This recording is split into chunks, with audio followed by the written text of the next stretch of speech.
Welcome to the Flow State Podcast, where we're all about finding balance. We're your hosts, Monica Groney and Nora Candido. Now let's get into the flow. Welcome back, everyone. Today we are talking about a topic that is near and dear to my heart: sleep, circadian rhythms. I am just a baby. I can sleep as much and as plentiful as I'd like. And we have our amazing guest, Anna, who is a functional registered dietitian nutritionist. She helps clients achieve optimal health and well-being through hormone balance, gut health, and food freedom. Anna, thank you so much for being here. Hi, thank you so much for having me. I'm honored.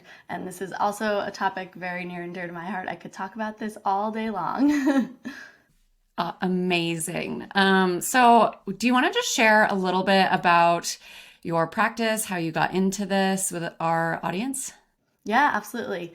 So as you mentioned, I'm a functional registered dietitian. This is actually my second career. So I worked in public relations for 8 years before I had my Saturn return when I was standing on a mountaintop in Machu Picchu and realized that I was not doing what I was actually put on this earth to do.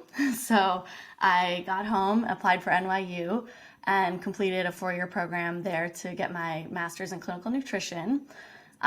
Throughout that experience, I really realized that I wanted to be a much more proactive and preventative healthcare provider.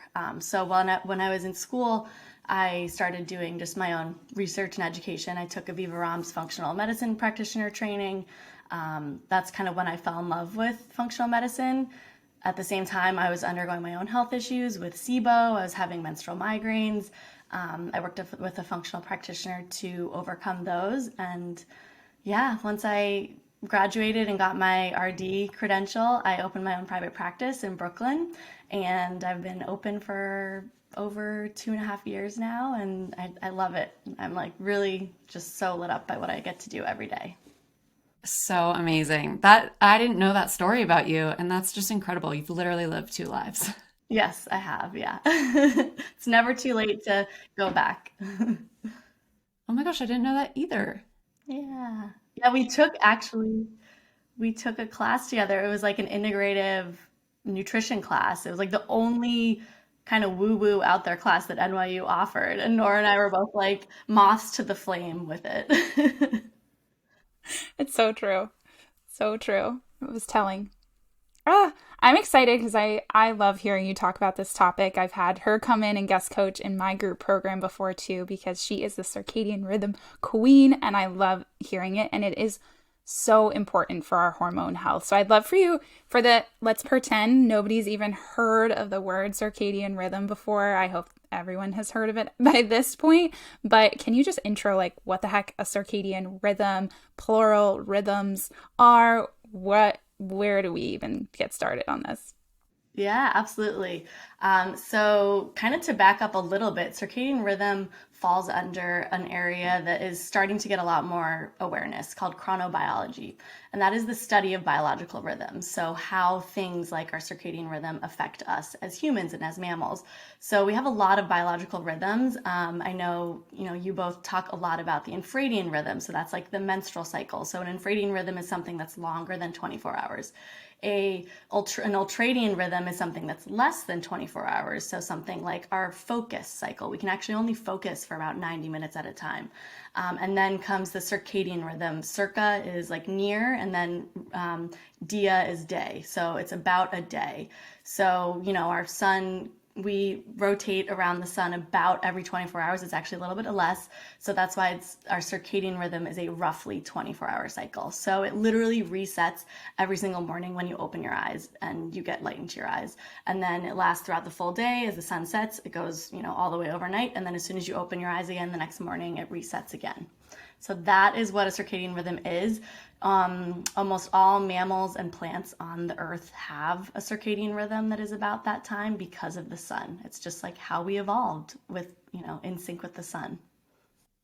And how does that interact? So you talked about like the hormonal cycle also being, obviously this plays a role in that rhythm as well, right? How does that kind of interact with each other? Yeah, so you honestly can't talk about menstrual hormones or any hormones in general without talking about the circadian rhythm, because the circadian rhythm really is like your hormonal Big Ben.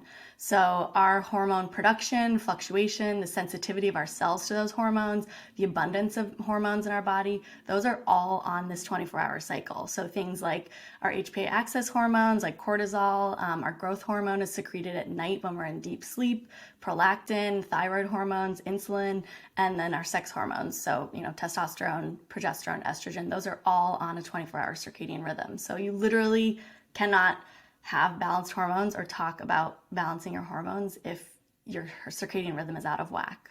Yeah, and I've heard you explain things even, and I'm sure we'll dive into this in the sleep front, but of, the world that we live in, this modern world it's hard to support our circadian rhythm. There are so many things that influence them. And I think it would be helpful for our listeners to hear like what specific things are influencing that. When we're talking about this today, we're going to speak mostly to like the 24-hour cycle, right? Yep, absolutely. Yeah. So unfortunately, the way we evolved is not matching up very well with the modern lifestyle that we're living right now. We have a big evolutionary mismatch is kind of the term that people are using for that. So we evolved to live with the sun and the moon. And we would wake with the sun, we'd spend all day outside, whatever we were doing, however far back you want to look, like hunting, gathering, walking, whatever it was. And then the sun would set, and that's literally the only source of light that you would have other than maybe fire or the stars or the moon, so you go to bed. Now we kind of literally do the opposite. We're inside 93% of the day. That's how much the average adult spends inside. Like, we get 1% of the sunlight coming in through windows. Like, it's not enough. And then as soon as the sun sets, we light our homes up like a Christmas tree. We turn our TVs on, we look at our phones, we're on our computers. Like, we're literally doing the exact opposite of what we should be doing, and it's wreaking havoc on our circadian rhythms. So knowing that, our circadian rhythms, they are housed in our Big Ben, which is deep inside our brain. It's called the suprachiasmatic nucleus, and it's the size of a rice of grain, and a grain of rice, and it's 20,000 cells. And so it doesn't have access to the outside world. So it's dependent on something called peripheral clocks or clock genes to tell it what time it is. So these clock genes live in up to 80% of our cells in our body, but mostly it's light, temperature, activity, and food that really tell our circadian rhythm what time of day it is. So that's kind of what influences it. And when you think about that, it's really pretty easy to do things to support your circadian rhythm or to realize what you're doing that's sabotaging your circadian rhythm. That's super interesting. It's like when you go camping, I don't know if anyone listening camps, but like you go camping and you're like, oh, it's dark out. Like, I guess we'll go to bed now. And that's kind of how we were meant to live. Exactly. And it's usually so refreshing too, because you're like, well, I'm going to go to bed early. I'll wake up early. Like, this is great. Yep, exactly. That's literally how we were meant to be. We gather around the fire at night, and the firelight is a very warm amber light. Like, the light waves are not blue, they're red, and warm waves that help produce melatonin, help us produce melatonin. Whereas the sun produces these bright blue waves, and so that's where like blue light blocking glasses have gotten a lot of buzz lately. I literally put on a sunscreen the other day that says it blocks blue light. And I'm like, what? Marketing. Like, what? The marketing, greenwashing. It was a brand that I love too. It was a brand that I know you love, Nora. Anyway, and then we talk about wearing blue light blocking glasses, and people are wearing them all day long because they think that it helps with computer eye strain. And what they're actually doing is they're telling their brain that it's nighttime because they're blocking the blue light. The sun is the biggest producer of blue light. And so we want that blue light coming into our eyes starting first thing in the morning and throughout the day to tell our brain, to tell our suprachiasmatic nucleus what time of day it is. And then as soon as the sun sets, that's when you want to be blocking the blue light. And same with like sunglasses too, right? I see people like the moment they step outside, they're like, oh, got to put the shades on. It's like, no, you need that signal coming into your brain to say, stay alert, stay awake. Like, that's going to be helpful, and it's going to help your circadian rhythm, which is going to help your sleep, which is going to help your hormones, which is going to help your health, which like this compound effect, right? Exactly. Yeah. It's like we don't want to be going outside and staring at the sun. And if you're at the beach for 5 hours or you're like, on a road trip, then maybe put sunglasses on. But yeah, for a 20-minute walk in the morning, like you do not need sunglasses, you know, absolutely. What else is really disrupting our circadian rhythm? Yeah, so light. Let's just like talk through light really quick. So we want to be getting really bright light as soon as we wake up in the morning. So if it's dark, like I wake up at 5:30 in the morning, it's still dark. So I use a full spectrum bright light, like a sad light. And I sit in front of that for at least 20 minutes. Then you want to get as much light throughout the day.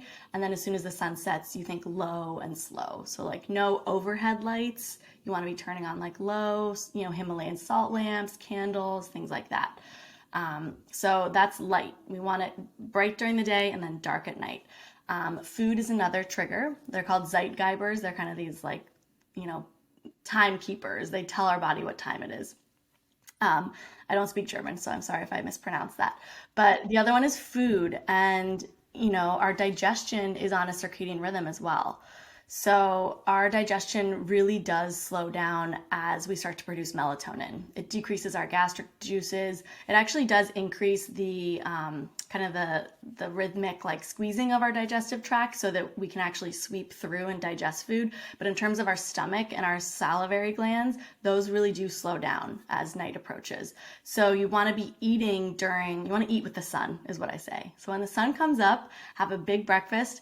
Sun is in the middle of the sky. It's at its brightest. That's why you want to have lunch as your biggest meal of the day. And then as the sun's starting to set for dinner, you want to have like a small meal.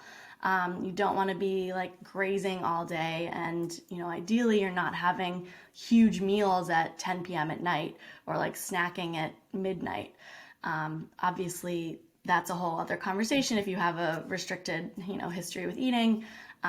Or if you just weren't able to get enough food in during the day, it's totally fine to have dinner late at night. But ideally, Or if you work at night. yeah, or if you work like a shift worker, we can't talk about circadian rhythm without talking about shift workers. So we can definitely get into that. But food you really just want to be eating with the sun. When the sun sets, you want to kind of close up kitchen and let your digestion rest. The other one is temperature. So unless you have any questions about food. I was just going to ask, I can't remember what I was reading recently, but I think it was mentioning like if you're waking up and you're not really hungry for a while in the morning, that could be a sign that your rhythm is off. I 100% said that to you. Oh, okay. It was me. Where did I hear this? Oh, wait. It's not a great sign of like your overall, like you should be waking up hungry, right? Like that is a sign of your metabolism health. It can be your cortisol, the things that we're talking to relating to circadian rhythm. If I have people that wake up and they have no appetite or they even feel nauseous, that's when we're like, oh, we got some work to do. Yeah, I think I have some work to do. I'm like never hungry in the morning, but that's definitely something, it's really interesting. I don't, sleep isn't hard for me, but I'm never hungry in the morning. So that's interesting to know that just the relation to food. Hmm. Yeah. Yeah. We really want to be eating like within an hour of waking to kind of tell our body what time it is.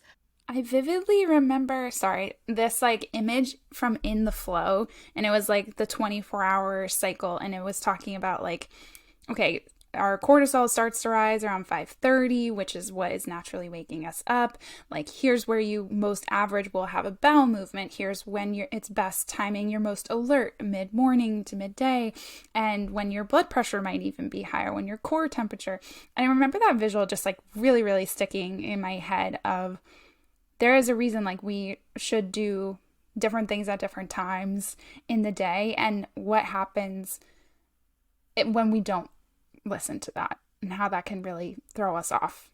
Yeah, absolutely. I love that image. I use an image a lot like that from traditional Chinese medicine that kind of has this concept that every organ and system in our body has a time. So like, the kidneys are at 2 a.m., the liver's at 4 a.m., so if you're waking up at certain times, maybe something's wrong there. And that clock also kind of incorporates those concepts. And that's where I struggle because I do want people to have food freedom. I don't want people to follow strict rules. So when it comes to following a clock like this, you're not following a mechanical clock. We're not saying that at 9 a.m. you always have to have breakfast. We're saying that at 9 a.m. your biological clock wants you to have breakfast. Like this is in your DNA and in your genes. Like our circadian rhythm.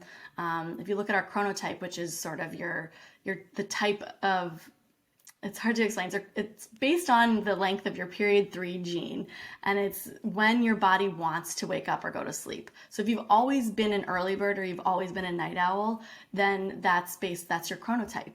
And so we literally genetically and biologically want to be doing certain things at certain times.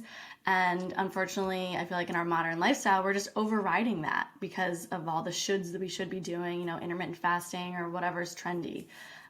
So it's really not about following a strict schedule or a diet. It's really about tuning back into your own biology. So if you are like a night owl, you should lean into that. Yeah, that's kind of what the science shows. If you go to thepowerofone.com, there's a quiz and you can learn your chronotype. It's a new area of research, I would say, in the last like 15 years. And it's sort of like you want to understand your chronotype and then you want to sync your circadian rhythm with your chronotype. Like we're not all meant to wake up at 5:30 in the morning every single morning. Some people are meant to wake up a little bit later and stay up a little bit later. And you think about evolutionarily, we're living in a cave. Someone needed to keep watch at night while everyone else slept. So like we evolved to sort of have different rhythms. Yeah. Interesting. I mean, I feel like so often we're shown like what we should do, and it's like go to bed early and wake up early, and so we're all like potentially pushing against what our body naturally wants to do. Exactly. Like it's not you if you can't become a member of the 5 a.m. club. It's probably your genetics, or you're just not going to bed early enough. You can shift it a little, but it is important to understand that it's genetic. This is the affirmation that Monica needed to stay up late. She's like, let's go. It is. I've been a night owl my whole life. My mom would come in my room when I was a little kid and I'd just be up playing. And she's like, and I'm like, I don't know. Like, this is just me. Like, welcome. I'd be quiet in my room. And still to this day, my husband goes to bed super early. He wakes up super early and I am opposite. I could stay up until like 1 a.m. every night. Yeah. It's one of the questionnaires I have my clients fill out so that I can understand what their chronotype is so that we can better customize their kind of routine making to their biology. Yeah. Okay. We were going to talk about temperature in terms of how that disrupts and affects. Yeah. So temperature is a little bit harder to kind of control because it's really your internal body temperature. So at night, like our internal body temperature drops and that's kind of what makes us sleepy. So it's really more thinking about like, okay, you don't want to be doing a really intense workout right before bed because that's probably going to raise your temperature a little bit and like you're not going to sleep. Or you don't want to be up and moving around in the middle of the night because that's activity and it's going to raise your temperature. So temperature really is more of an internal thermometer that kind of tells our body when to sleep. It's less of something that I tell people to focus on when they're trying to support their circadian rhythm. I usually like to focus more on light activity and food. This is actually really interesting. So I wear a Whoop, and it detects its skin temperature. So but it's just like one of the data points. And mine this morning was like, your temperature is higher than normal. And last night I was laying in front of our fireplace that was on before I went to bed. And then I kind of slept like shit. And this morning it said my body temp was higher than normal. And I was like, weird, that like, I guess maybe it was from laying in front of the fire, but I feel like that would make sense now. Yeah, that could be why. I mean, it's tricky. Temperature is tricky, and because you think about taking a shower or a bath before bed, why that works. When you get into something warm like that, your body has to self-correct, and then it drops your temperature when you get out of the bath, and so that's then what makes you sleepy. But something like sitting in front of the fire, you weren't engulfed in hot water, so maybe it raised your temperature and didn't necessarily like trigger that lowering effect. Yeah. Wow, that's super interesting. Love this. Okay, so we've kind of talked about, I think the other one that I really like when you speak to is travel, or like how our week schedule being off from our weekend schedule. I would love for you to chat on that. Yeah, this is social jet lag. So we'll talk about jet lag with travel and then social jet lag.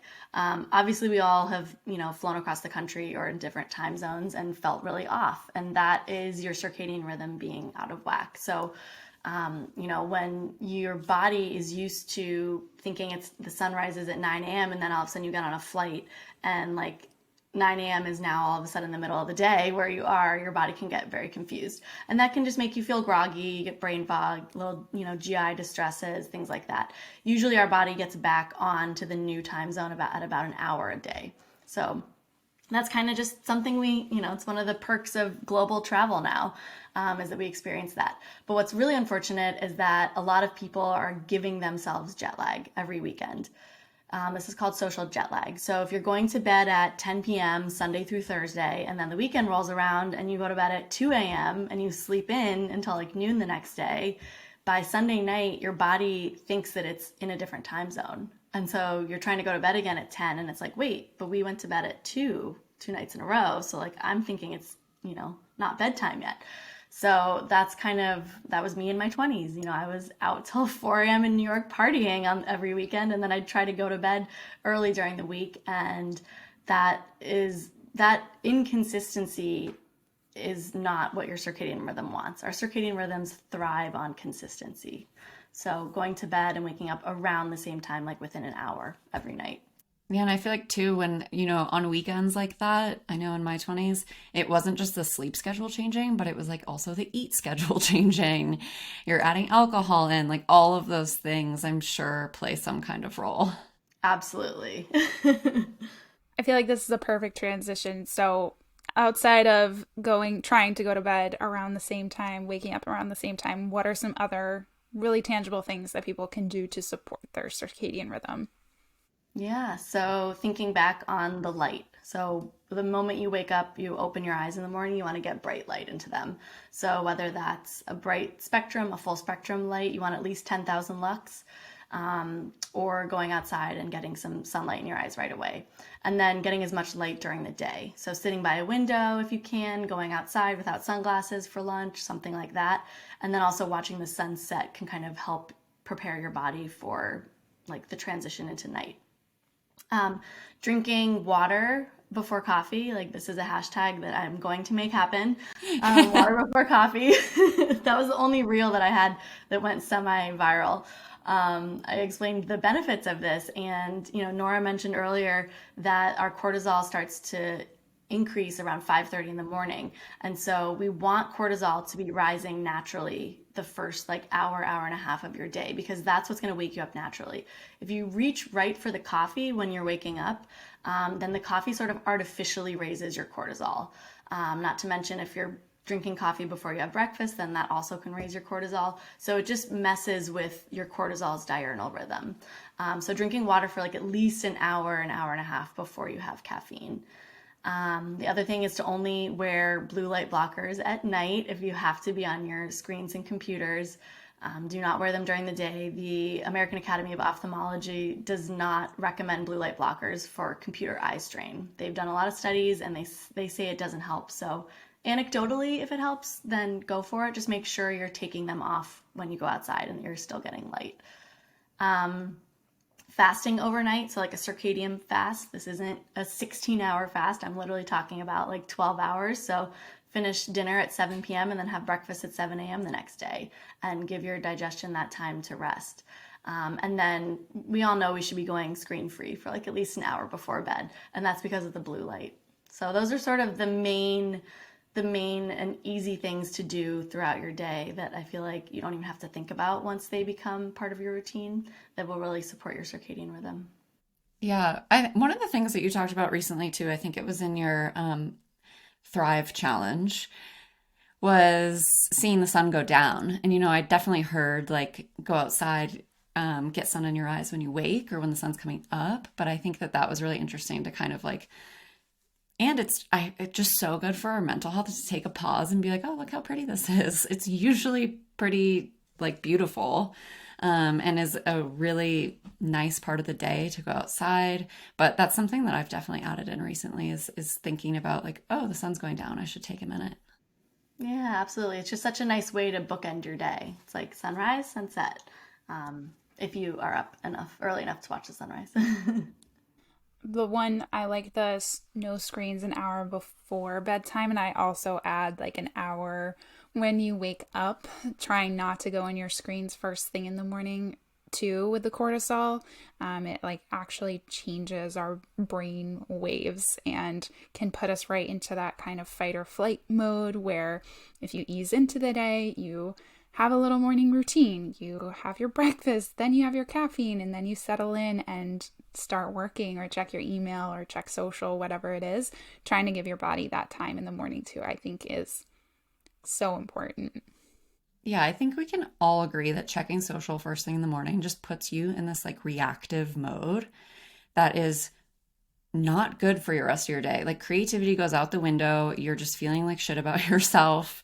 I sleep with my phone in my office actually, and I don't pick it up until I like come to my desk for the day. So it's like it's my favorite thing. I have an alarm clock. Like it's just the alarm clock is the light that like gets brighter. So it's like I have a sunrise every morning in my bedroom when it's dark.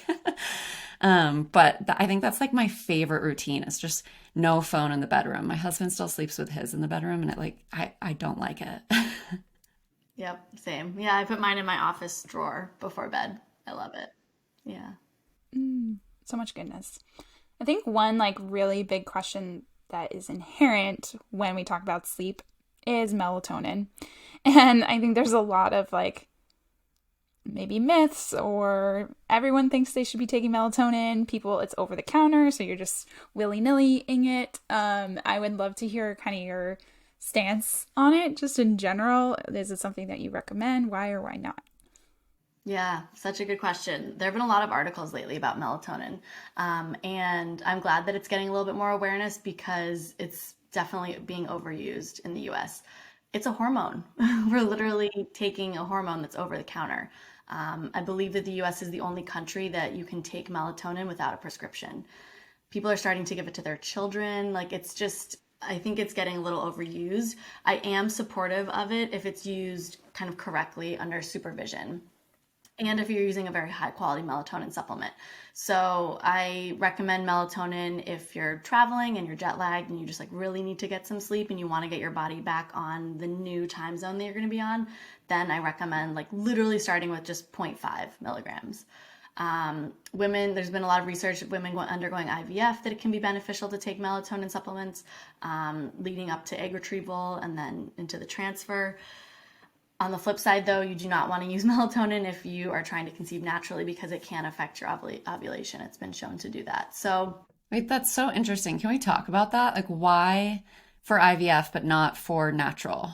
so melatonin is a beautiful hormone. In addition to making us sleepy, it's also a really powerful antioxidant, an anti-inflammatory hormone. So, when it comes to egg quality, it's all about anti-inflammatory and antioxidants.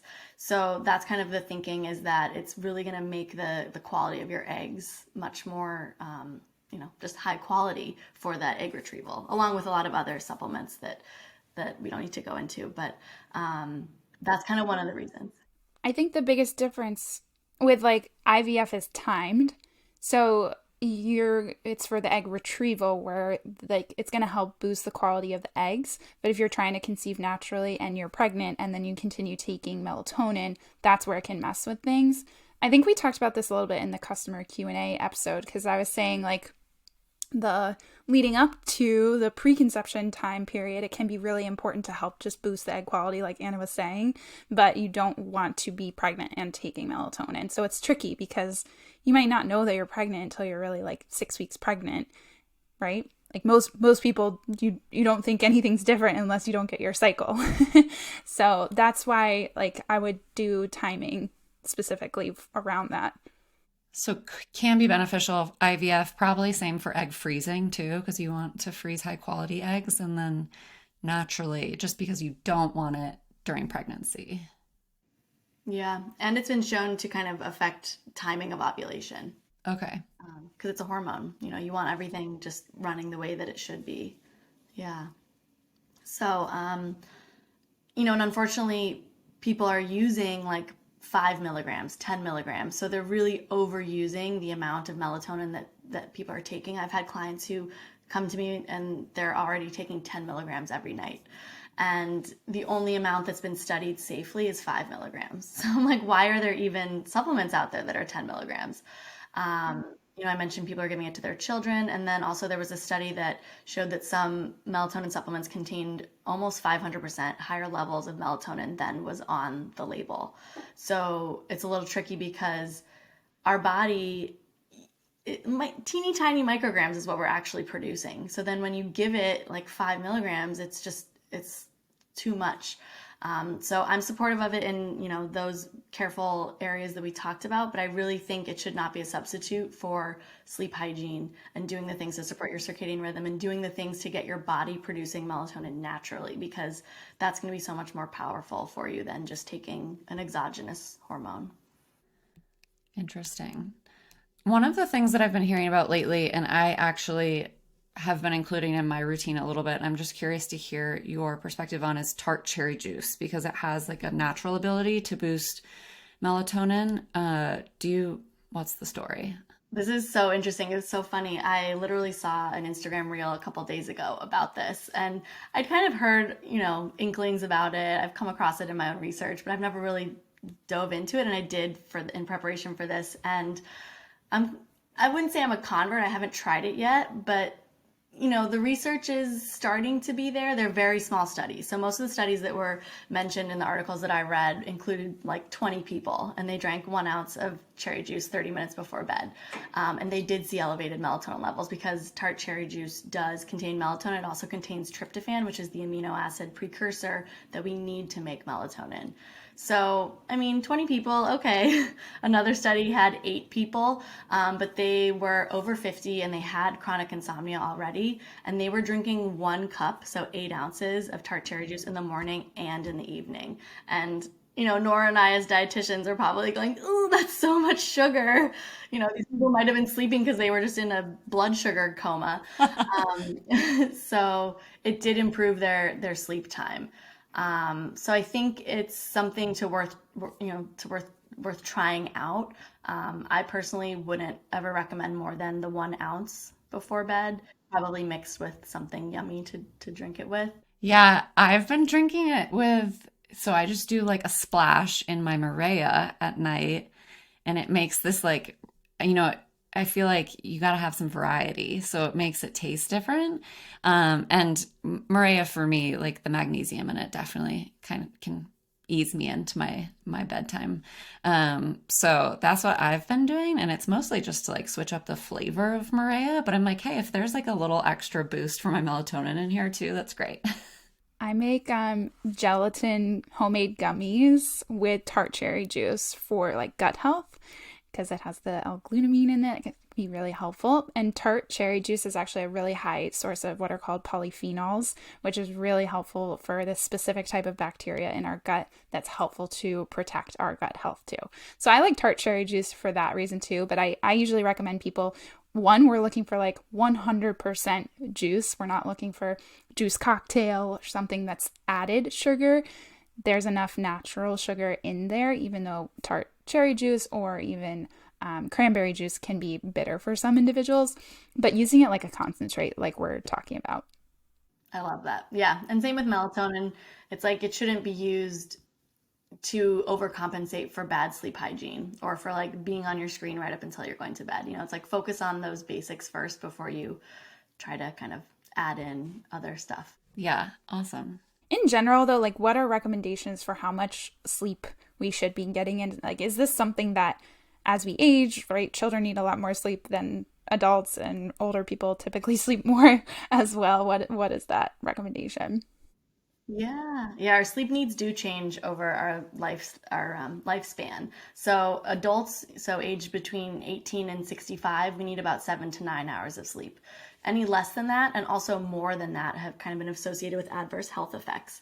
So it's important to make sure you're getting enough sleep, and then also the quality of sleep. And we can talk a little bit about kind of what quality means, but yeah, children, I have a 2-year-old, so when they're newborn, they're sleeping like 12 to 17 hours a day. And then that goes down to about 10 hours a day when we're teenagers. And then, as I mentioned, by the time you're like 18, 19, 20, you're needing that 7 to 9 hours of sleep. Maybe once you're 65 and over, you can get by with like 7 or a little bit less. But for the majority of your listeners, like I would say the 7 to 9 hours is the sweet spot. And then you just want to make sure that you're getting the good quality of sleep too. So we can dive into that too. Real quick before we dive into quality, I'm just curious if there's, or if you know of any differences between male and female. I mean, in my experience around males and females, like I feel like males can do with less sleep, and I'm just a sleepy human, and I think a lot of women might lean in that direction. Is there science behind that? That is a really good question, and I don't know. I haven't come really across anything about that, but I do feel like most of my clients that are women need more sleep than their partners. Yeah. I noticed that too. I'm just curious, but that's totally okay if you're unsure. But super interesting. In terms of the quality of sleep, I think this is something that's getting a lot more focus now with like the Aura Ring, the Whoop, and I almost think too much data sometimes. We're getting too much input and we're analyzing it way too much. I use my Whoop sometimes and not other times because of that reason. I'm like, oh, I feel like I'm well rested, and my Whoop says I'm not. Like, what the heck? And then you start to question it. So let's talk about quality. Yeah, I mean, and that anecdotal story right there has literally been studied that people who are tracking their sleep will wake up feeling like they had a really good night of sleep, and then they'll look at their data and it'll say that they didn't have a good night, and then they literally feel tired during the day, even though they felt fine when they woke up. So I do think that there is, something about too much data. But yeah, I mean, we want to be focusing just as much on the quality of our sleep as the quantity. So we want to spend like 75% of our night in our REM sleep, or in our non-REM sleep, sorry. And the other 25% is in REM sleep. So, we want at least 13 to 23% of that 73 non-REM to be deep sleep. Deep sleep is like where the magic happens. All sleep phases are important, but deep sleep is where that human growth hormone is produced that we talked about. And then the REM sleep is kind of when you're dreaming. So that's when like your body is literally paralyzed other than your eyes and a muscle in your ear, which is very bizarre. And that's when you're dreaming. It's so that you don't act out your dreams. It's like a paralysis, other than people who sleepwalk. I had mentioned this recently on social, but the nights that I have really high REM sleep, I'm like a huge dreamer. So like my REM is like always going on override. But the nights that I have a lot of REM sleep, I also kind of wake up tired because I feel like I've been up partying in my sleep all night. I don't know if there's anything to that, but I'm like, wow, like I was doing so much in my dreams last night, and I'll wake up and be like, I'm exhausted. Yeah, I mean, like our REM sleep is when the reason we have dreams that scientists think is to kind of help us process emotional things that happen in our life. That's why we have dreams about like ex-boyfriends from 15 years ago, because it's like we're still just processing these emotions.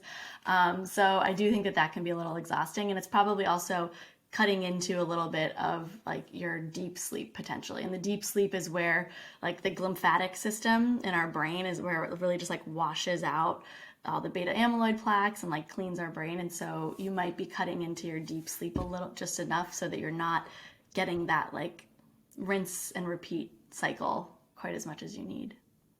Yeah. We talked a little bit about devices, and I know that there's like pros and cons to these sleep trackers. It can show you if you're getting enough sleep or too much sleep, that kind of side of things. But what else in terms of like, do you like when people have track their sleep, or do you think, like you said, it can be more harmful? Yeah, I think it's a case by case basis. I think it's kind of similar to if clients come and they, with Nora or I being dietitians, and they want to like track calories or protein intake or whatever for a little while, just so they can understand what it feels like to eat enough. Because some people genuinely don't understand what it feels like to get enough sleep or to get the right quality of sleep. So I think it can be useful for a little while, depending on the person, so that they can understand exactly how much sleep they're getting, what the percentages are, and then they can kind of like optimize from there. So, maybe if they get off screens at night and, cut their caffeine by noon, they're going to improve their deep and REM sleep, and that's going to make them feel better. And then they can kind of ditch the trackers and just know what works for them. So I think it's like using the trackers if it's going to be helpful up until the point that it's no longer helpful.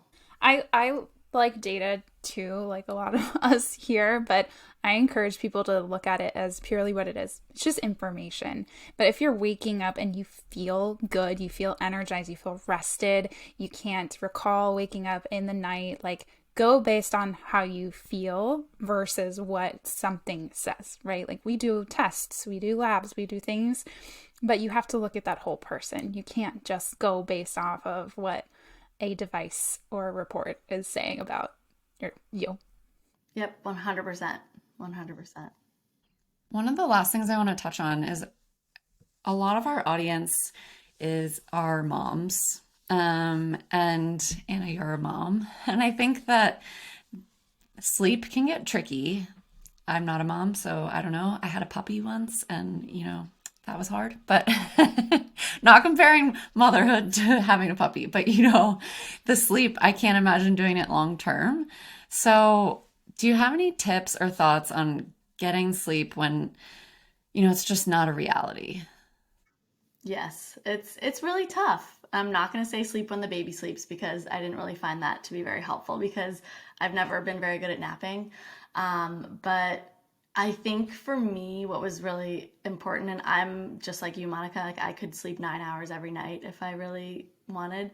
So having a newborn and having to breastfeed every 2 hours and just, you know, I really had to understand that it's a season and that it's not forever and that I'm going to get through it and that I will sleep again. And that really helped just to kind of, plus you're kind of running on adrenaline those first few weeks. You're like so stoked about having this new little creature. But I would say that like go to bed as early as you can, because for most people, unless you're an extreme night owl, those early at night hours are much more high quality than later in the night because of the deep sleep. That's where we get the majority of our deep sleep is like the first couple of sleep cycles. The other thing is just like, where are the boundaries that you feel like you could set? So like, can your partner be on baby duty for one night a week and you can sleep in the guest room and like get a full night of uninterrupted sleep with your earplugs in? Like I've had clients who their kids are still sleeping in their bed when they're 8 years old, and they've just recently kicked the kids out of the bed and are finally getting 7 hours of uninterrupted sleep a night, and they feel amazing. I've also had clients who still sleep with the baby monitor like on loud under their pillow, even though their kid is 4 and sleeping through the night, and it's sort of like, where are these boundaries that you can be setting? Because we have to fill our cup first, and sleep is one of like the best places to fill your cup as a mother or a parent. Yeah, that's really good advice. The boundaries thing for sure.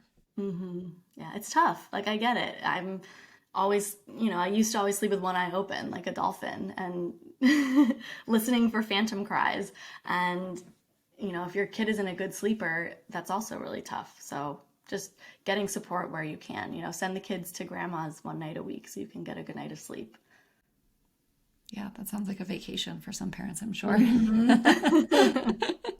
I think these tips have been amazing, and I so appreciate you sharing your insight and expertise in this area. And one of our favorite parts of the show is actually doing a little lightning round with our guests. So we'll ask you these questions just real quick. So we'll kick it off. What is your favorite form of self-care? Reading, without a doubt. I love that. Yeah. With that answer, I'm curious, is there a book that has had the biggest impact on you? I would say In the Flow, but I know that that's been mentioned a lot already today, but that was an incredible book. Probably the Circadian Code by Sachin Panda. He's literally a chronobiology researcher, and he talks a lot about circadian rhythm, and that's really just what opened my eyes to this as a concept. Like, we didn't learn this in school, and learning that our body runs on these rhythms from a cellular level, it blew my mind. I was like, this is the area I need to go into. So I would say that one. Oh, super interesting. being a dietitian, I know it can often be assumed that everybody loves to cook, which is not true. But do you have a favorite meal that you enjoy cooking? Yeah, I would say it's just my go-to. It's like every Sunday night, I want to cook salmon, I want to roast some vegetables, and I want to have some quinoa. And those are my feel-good foods. So it's like no matter how I'm feeling, what day it is, the cycle, what, phase of my cycle I'm in, those are the foods that just like feel really good in my body and in my tummy. And it's easy. So that would be my go-to. This is a fun question for you, I feel like, especially, but are you more of a morning routine person or nighttime routine person? I'm a huge morning routine person because I'm a morning person. Like literally by 8 p.m., I can barely wash my face and get into bed. But yeah, I'm a morning routine person and I switch it up. I don't really have the exact same routine every morning, but definitely drinking water for at least an hour before coffee, and then some form of self-care. Hashtag water before coffee. Water before coffee, hashtag. I like to pull cards. Maybe I'll do an exercise. If I need to, I can do a little bit of work. But I'm in a beautiful phase right now where Lily is sleeping in until 8 a.m. So I'm waking up at 5:30 and literally getting a whole day in before she wakes up. So I'm feeling very grateful for that. Anything that you would like to share with our audience? How can they work with you? Where can they find you? Yeah, so I am on Instagram as Nutrition Squeezed. So you can connect with me there. I have a lot of circadian rhythm resources. I have a guide. If people are still using guides on Instagram, that's kind of where they're all saved. So they can connect there. And then I will send you a link that people can sign up and get a free masterclass that I've taught on how to reset your circadian rhythm. So a lot of stuff we've talked about here today, but some additional nuggets that might be helpful. Amazing. We'll link that masterclass in the show notes. So definitely go and check that out. Anna, thank you so much for sharing all of this with us today. I know there's so many takeaways, and I'm going to be implementing some of these things in my life for sure. I love hearing you speak always, and it's so nice having you and getting to see you. So thanks so much for coming on this show, and we will talk to you soon, and we'll see everyone back here next week. Thank you. Bye. Bye.